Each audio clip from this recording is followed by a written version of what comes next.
नमस्ते। आज के इस एक्सप्लेनर में हम भारत के ऐतिहासिक चंद्रयान-3 मिशन के पीछे की कमाल की इंजीनियरिंग और फिजिक्स को डिकोड करने वाले हैं। लेकिन एक बात, आज का हमारा फोकस चांद पर लैंडिंग का नहीं है, बल्कि लॉन्च पैड से लेकर डीप स्पेस से होते हुए लूनर ऑर्बिट तक पहुंचने के उस रोंगटे खड़े कर देने वाले सफर पर होगा। तो चलिए, बिना किसी देरी के सीधा शुरू करते हैं। जरा इमेजिन कीजिए, 642 टन श्रीहरिकोटा के लॉन्च पैड पर उड़ान भरने के लिए जो रॉकेट खड़ा था, उसका कुल वजन इतना ही था। मतलब सोचकर ही दिमाग चकरा जाए। और यही वो भारी भरकम स्टार्टिंग पॉइंट था जहां से हमारे इस एपिक मिशन की शुरुआत हुई। और इस भारी भरकम पेलोड को उठाने वाला था हमारा बाहुबली रॉकेट, जिसे LVM-3 कहते हैं। करीब 43.5 मीटर ऊंचा ये रॉकेट और इसमें लगे 3 बेहद पावरफुल प्रोपल्शन स्टेज। इन्हीं की बदौलत इतना भारी पेलोड पृथ्वी के वायुमंडल को चीरता हुआ अंतरिक्ष में जा सका।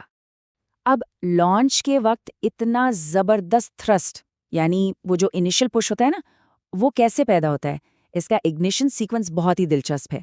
नीचे जो सॉलिड बूस्टर्स लगे होते हैं, शुरुआत वहां से होती है और फिर ये पावर ऊपर क्रायोजेनिक कोर तक जाती है। ये 3 चरणों वाला ऐसा शानदार बिल्कुल सिनेमाई सीक्वेंस था जिसकी गगनभेदी गर्जना ने इस 3895 किलोग्राम के स्पेसक्राफ्ट को सक्सेसफुली स्पेस की एक पार्किंग ऑर्बिट में पहुंचा दिया। पहले उन सॉलिड बूस्टर्स ने आग उगली, फिर लिक्विड कोर ने कमान संभाली और आखिर में क्रायोजेनिक स्टेज ने अपनी पूरी ताकत लगा दी। एकदम परफेक्ट टीम वर्क। अब रॉकेट की इस रॉ पावर से आगे बढ़ते हैं और बात करते हैं चंद्रयान-3 की अंदरूनी बनावट की।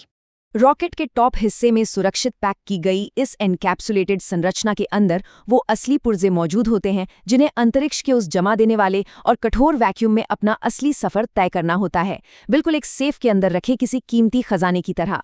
लॉन्च से पहले जब इस असली हार्डवेयर को असेंबल किया जाता है तो ये सुनहरी पन्नी में लिपटा हुआ होता है।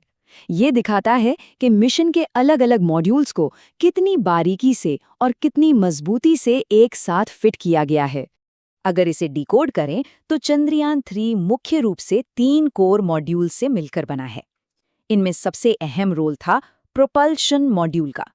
इसका काम बिल्कुल एक भरोसेमंद स्पेस टैक्सी की तरह था, यानी विक्रम लैंडर और प्रज्ञान रोवर को सुरक्षित रूप से चांद की कक्षा तक ढोकर ले जाना। पर यहाँ एक बहुत बड़ा और थोड़ा हैरान करने वाला सवाल खड़ा होता है। याद है, अमेरिका के अपोलो 11 मिशन को चांद तक पहुंचने में सिर्फ 4 दिन लगे थे, तो फिर चंद्रयान-3 को वही दूरी तय करने में पूरे 40 दिन क्यों लग गए? क्या वजह थी इसके पीछे? इस रहस्य का जवाब एक नंबर में छिपा है, 615 करोड़ रुपए। ये इस पूरे मिशन का बेहद सख्त और लिमिटेड बजट था। और बजट कम होने का सीधा सा मतलब था कि हम अपने साथ बहुत सारा ईंधन यानी फ्यूल नहीं ले जा सकते थे। कम फ्यूल के साथ चांद तक पहुंचना ये वैज्ञानिकों के सामने एक बहुत बड़ी इंजीनियरिंग चुनौती थी। और इसी चुनौती को पार करने के लिए इसरो ने एक कमाल का तरीका निकाला, जिसे हम एक ब्रह्मांडीय गुलेल या कॉस्मिक स्लिंग शॉट कह सकते हैं। इस स्लिंग शॉट तकनीक को समझने के लिए हमें 2 शब्दों को समझना होगा। सोचिए कि हमारा स्पेसक्राफ्ट एक रबर बैंड की तरह खिंच रहा है, अपनी ऑर्बिट में घूमते हुए। जब ये पृथ्वी के सबसे करीब होता है तो उस पॉइंट को पेरिजी कहते हैं, और जब ये सबसे दूर होता है तो उसे एपोजी कहा जाता है। सिंपल है ना?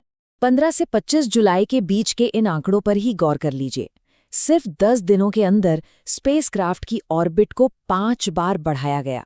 हर बार ये अपोजी यानी सबसे दूर वाला पॉइंट और ऊंचा होता गया। ये बिल्कुल वैसा ही था जैसे आप किसी गुलेल को धीरे धीरे, लगातार और पीछे खींच रहे हों, जिससे उसका तनाव बढ़ता ही जा रहा हो। इसमें सबसे कमाल की बात ये थी कि इंजन थ्रस्टर्स को हर बार बिल्कुल पेरिजी पर, यानी पृथ्वी के सबसे करीबी पॉइंट पर ही फायर किया जाता था। ऐसा करने से स्पेसक्राफ्ट की ऑर्बिट में जबरदस्त एनर्जी पंप होती थी। इसरो के वैज्ञानिक असल में पृथ्वी की ग्रेविटी का इस्तेमाल करते हुए इसे एक बेहद ही शानदार कॉस्मिक गुलेल की तरह यूज कर रहे थे। और फिर आया वो पल जिसका सबको बेसब्री से इंतजार था, ट्रांसलूनर इंजेक्शन। 1 अगस्त 2023 की वो आधी रात सच में बेहद सस्पेंस से भरी थी।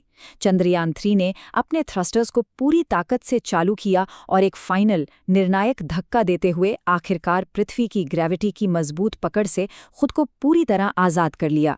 इसी एस्केप को, इसी आज़ादी को ट्रांसल्यूनर इंजेक्शन कहा जाता है। अगर हम इस पूरे टाइमलाइन पे गौर करें तो दिन 1 को लॉन्च पैड से उड़ान भरने के बाद पृथ्वी के चक्कर लगाते हुए दिन 19 तक आते-आते ये यान डीप स्पेस के एकदम शांत और सुनसान वैक्यूम में एंटर कर चुका था। पृथ्वी अब बहुत पीछे छूट चुकी थी। पृथ्वी की कक्षा से बाहर निकलने के बाद जो फेज आता है उसे लूनर ट्रांसफर फेज कहते हैं। ये काफी लंबा और एकदम शांत सफर होता है। मजेदार बात यह है कि इस पूरे रास्ते में कोई बड़ा इंजन लगातार नहीं चल रहा था। इसके बजाय एकदम सटीक कैलकुलेशंस और फिजिक्स के नियम ही एक तरह से यान का स्टीयरिंग व्हील संभाल रहे थे। फिर 5 अगस्त को यान चांद के करीब पहुंचा। अब सबसे बड़ा टास्क था ब्रेक लगाना। स्पीड को इतना कम करना था कि यान चांद के आगे से ना निकल जाए, बल्कि उसकी ग्रेविटी में सुरक्षित रूप से कैद हो जाए। लूनर ऑर्बिट इंसर्शन नाम का ये मैनूवर 100% सक्सेसफुल रहा और पूरे स्टैक को चांद के चारों ओर 100 किलोमीटर की गोलाकार कक्षा में पार्क कर दिया गया। अब जैसा कि हमने शुरू में ही तय किया था कि लैंडिंग की बात आज नहीं करेंगे, हमारा फोकस अब प्रोपल्शन मॉड्यूल के उस अनोखे मिशन पर है जो चांद की कक्षा में आज भी चालू है। इस प्रोपल्शन मॉड्यूल में एक इंस्ट्रूमेंट लगा है जिसे शेप पेलोड कहते हैं, यानी spectropolarimetry of habitable planet earth. जब लैंडर अलग होकर नीचे चला गया तो ये मॉड्यूल वहीं ऑर्बिट में रुक गया और पलटकर वापस हमारी पृथ्वी को देखने लगा। इसका काम है पृथ्वी से आने वाले प्रकाश और सिग्नल्स को स्टडी करना, ताकि भविष्य में ब्रह्मांड में पृथ्वी जैसे ही दूसरे रहने लायक ग्रहों को खोजने का एक सटीक टेम्पलेट मिल सके। अब जरा सोचे, इस वक्त भी जब हम इस एक्सप्लेनर पर बात कर रहे हैं, चांद की उस शांत कक्षा से पृथ्वी को निहारते हुए यह यान लगातार नया डेटा जुटा रहा है। ये हमारे ब्रह्मांड और उसमें मौजूद दूसरे हैबिटेबल ग्रहों के बारे में और कौन-कौन से नए रहस्य खोलेगा। इसी ब्रह्मांडीय अचरज और रोमांच के साथ हम आज के इस एनालिसिस को यहीं विराम देते हैं। आगे भी ऐसे ही दिलचस्प और वैज्ञानिक विषयों पर चर्चा जारी रहेगी।